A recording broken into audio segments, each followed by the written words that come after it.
Good afternoon, everyone, and thank you to the session chair for the introductions. My name is Wardi Kaharudin, representing University Science Malaysia. Today, I am to present our research title, Real-Time Social Distancing Monitoring with CLAHE-Enhanced YOLOv8 Detections. Before we dive in, here is a brief format of today's presentations. First, I will outline the critical bottleneck in current vision-based monitoring systems. Then, I will walk you through our proposed architecture, focusing on our core contribution, the CLAHE image enhancement subsystems. After covering the detections and distance calibration mechanics, we will look at the results to prove exactly how this pre-processing improves accuracy. Finally, I will demonstrate our real-world hardware deployment, objectively address the system's operational limits, and discuss our future steps. While models like YOLO are very fast, they have one major weakness. They are highly sensitive to the environments. In real-world CCTV footage, the lighting is rarely perfect. Detection accuracy drops when the video has poor brightness, low contrast, or blurry. Usually, people try to fix this by using a heavier, more complex AI model, but for real-time monitoring, that slows the system down too much.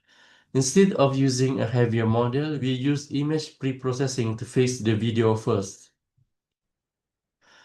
To solve the bottleneck I just mentioned, we designed a two-stage experimental framework, as shown in the workflow. On the left, you see stage 1. This was our offline evaluation. We used the Oxford Town Centre CCTV dataset to test and quantify the performance of our pipeline.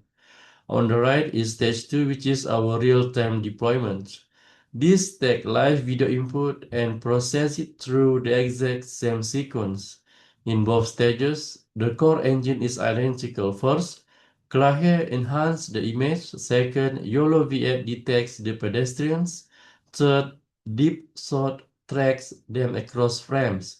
Finally, the system computes the geometric distance to flag any violations. This brings us to the core technical contribution of our work, the integration of the CLAHE subsystem, which is stand for Contrast Limited Adaptive Histogram Equalizations. Here is exactly what it does. First, it partitions the input image into non-overlapping regions or tiles. In our system, we use 8 by 8 grids. The intensity mapping is computed independently for each tile. Second, we use a clip limit set to 2.2. This effectively caps the maximum contrast amplification and redistributes the clip pixels. Finally, bilinear interpolation is applied to smooth the boundaries between tiles. You can see the practical results on the screens. If you look closely at the baseline image on the left, you will see two people standing close together, but the model only detects one of them. Because of the poor contrast, the system suffers a false negative and misses the second person entirely. On the right, look at what happens after our CLAHE processing.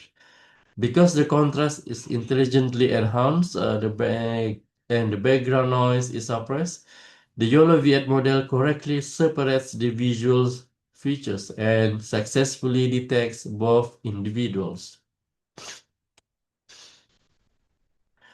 Once the frame is enhanced, our CLAHE subsystem YOLOv8 performs inference to localize pedestrians. It gives us classification data, specifically labeling the object as a person, alongside precise bounding box coordinates. However, frame-by-frame detection alone is not enough for social distance monitoring. We need temporal awareness. We need to know who is who as they move through the scene. That is why we integrate the deep sort algorithm. We transform the YOLOv8 coordinates and feed them into deep sort tracking pipeline. By utilizing a Kalman filter for state estimation, the system predicts the future trajectory of each person. Furthermore, deep sort extract appearance descriptors to prevent identity switch, which minimize individual switches during occlusions. Now that we know exactly where everyone is, we need to calculate the distance between them. We quantify spatial proximity by calculating the Euclidean distance between the centers of any two detected bounding boxes. As you can see in the diagram on the left, this is a standard geometric approach using the x and y coordinates in our digital pixel space. However, pixel distance alone doesn't mean anything in the real world. We needed to translate this pixel measurement into real-world safety standards. To do this, we established a physical calibration threshold. Using the 1 meter by 1 meter reference block shown on the right, we map the physical distance to our camera's field of view. Through this calibration, we define that 1 meter safety distance is digitally equivalent to exactly 220 pixels. Therefore, the logic is simple. If the calculated Euclidean distance between any two centers falls below this 220 pixel threshold, the system instantly flags a social distancing violations. Now let's look at the data to prove the effectiveness of this pipeline. We evaluated a continuous 100 frame sequence from the Oxford Town Center dataset. If you look at the table, the baseline model produced a precision of 0.7872.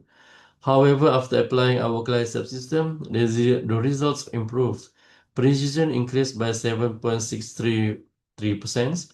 False negative dropped from 16 down to 12, and our overall F1 score rose from 0.8284 to 0.8740. By improving the contrast before the frame reached the YOLOv8 model, we achieved a highly robust detection pipeline. To prove real-world viability, we deployed our pipeline in a live environment. As you can see in the setup on the left, we tested the system using live webcam feed. Crucially, we did not rely on a massive server farm to run this deep learning pipeline. We achieved a real-time processing speed of 30 frames per second on a standard laptop equipped with an Intel Core i5 processor and RTX 3060 GPU. This is a very important point. It proves that our architecture, even with the added CLAHE pre-processing step, is highly computationally efficient. It does not bottleneck, and it is ready for scalable deployment on highly accessible commercial hardware.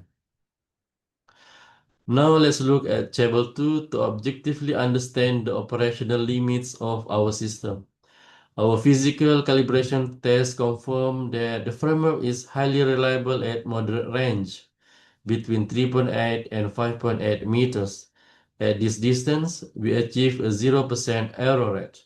However, as you can see in the bottom rows of the table, performance degrades at extended distances of 6.8 and 7.8 meters. Here, our precision drops to 0.5. The image on the upper right shows exactly why this happens. This is not a failure of the YOLO model. It is a physical limitation of 2D depth estimation. Due to perspective projection distortion, the 2D camera flattens the scene at a distance. It makes people appear closer together than they actually are, triggering a false positive. By identifying this exact physical boundary, we have successfully defined the safe operational envelope for this monitoring system. To conclude, our research successfully demonstrates that automated social distancing monitoring is highly feasible using deep learning by integrating the CLAHE subsystem with YOLOv8 and DeepSoap. We proved that image pre-processing significantly improves real-time detection accuracy. The system operates exceptionally well at a short to moderate indoor distance, providing a scalable tool for public safety. Looking forward, our immediate next step is to address the 2D depth limitation we just discussed. We plan to integrate depth adaptive algorithms to correct perspective distortion and extend the safe operational range of the system. Thank you for your time and attention. I would now be happy to answer any question you might have. Thank you.